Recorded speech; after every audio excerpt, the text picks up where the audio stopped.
If you're new to barefoot running, here are some top tips for you to apply to improve your barefoot running technique. I'm back at Vivo and I'm super excited to be here with Ben Les Vesconte, master trainer and foot health expert. We're going to take you through some technique that will help improve your barefoot running efficiency. Ben, thank you so much for having me back. Awesome, great to be here with you, Owen. Ben is going to jump on the treadmill now using his bare feet as nature intended for that unhindered movement. Not ready to go fully barefoot? Don't worry. All the drills shown in this video can be applied whether you're completely barefoot or wearing minimalist barefoot style shoes. Running technique explained. When thinking about running technique, we're thinking about our upright posture. We're thinking about a nice quick rhythm, quick steps landing underneath our body. And we're thinking about being relaxed and symmetrical. So posture, we build on a good static posture, as in what's our standing posture? Have we got good weight distribution throughout our feet? That builds into a nice, well-aligned, upright walking posture. So when we stand, walk and run, the posture is pretty similar. Upright, well-aligned, not static and bolt upright. We want to be springy and elastic. So let's have a look at walking. When we walk, it is natural for us to land with a heel stroke, and I'm saying heel stroke rather than heel strike to get across the idea that it should be smooth. You know, when we're walking barefoot, whether we're walking barefoot on a hard surface, concrete, you know, I'm on a treadmill which has got a little bit of give in the little rubber slats, but it should feel very nice and smooth. And this is why we recommend about 120 steps per minute rhythm when walking. 1, 2, 1, 2, as opposed to 110 or slower, where we take a longer, heavier stride with a bigger impact force. And this is what happens when we walk barefoot. We re-engage our feet with our body. We can maximize that proprioceptive, that sensory feedback that we're getting, and we tend to walk a bit softer. This is the job of feet. This is what feet are for. They help us move skillfully. Now, of course, as the speed increases, we can feel that there's a little bit more impact force coming into our heel. Yeah? Now, if we were to progress the speed faster and faster walking, there comes a point where it's more important to think about our injury prevention and those impact forces going into our heel. It's part of the issue with cushioning itself. It tricks us into thinking it's all right to run with a heavier heel strike than we would do if our heel was in contact with a direct hard surface like concrete. As we increase the speed, the impact forces going into our heel increase, and there comes a point when we're barefoot where we might just change and think about running, and then we would land whole-footed, so just forefoot heel kiss, but it very nearly feels like we're landing whole-footed. And that way we're maximizing the elasticity, the efficiency of the arch. There's 4 layers of muscles in the arch. It's the most efficient spring in the human body.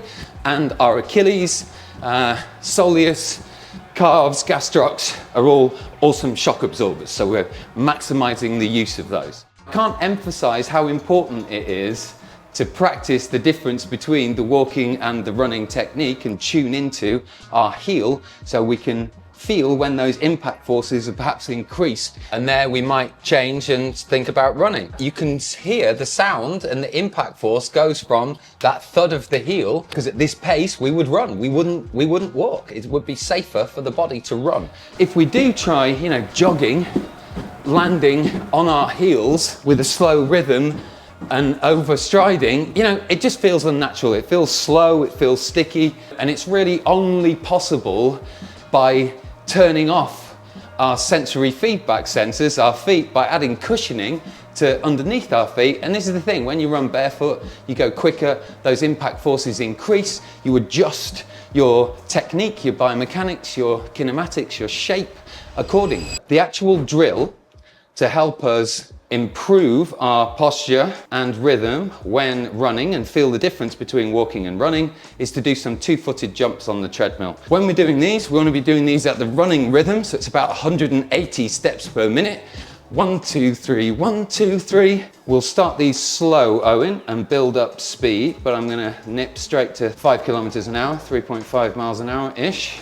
That's a nice natural sort of walking speed. 1, 2, 1, 2. Nice upright posture. We want symmetrical arms as well. When we're walking, you'd be amazed how many people only swing one arm or swing one more than the other. And then we can do 1, 2, 3, 1, 2, 3, and then go into the running. 1, 2, 3, 1, 2, 3. And we want to practice that walking, jumping, running many times. You know, the goal there, see if you can get even flatter footed. And this is where a hell of a lot of just jumping on the spot and practicing can really help with our running and our foot strike. So if I go 1, 2, 3, 1, 2, 3, 1, 2, 3, 1, 2, 3, 1, 2, 3, great. And walking again. Interesting. I think I was trying to almost over jump. If we're coming in with an excessive tippy toe, then our foot strike is going to be longer, our contact time is going to be longer on the floor than if we're coming in slightly flatter, down, off.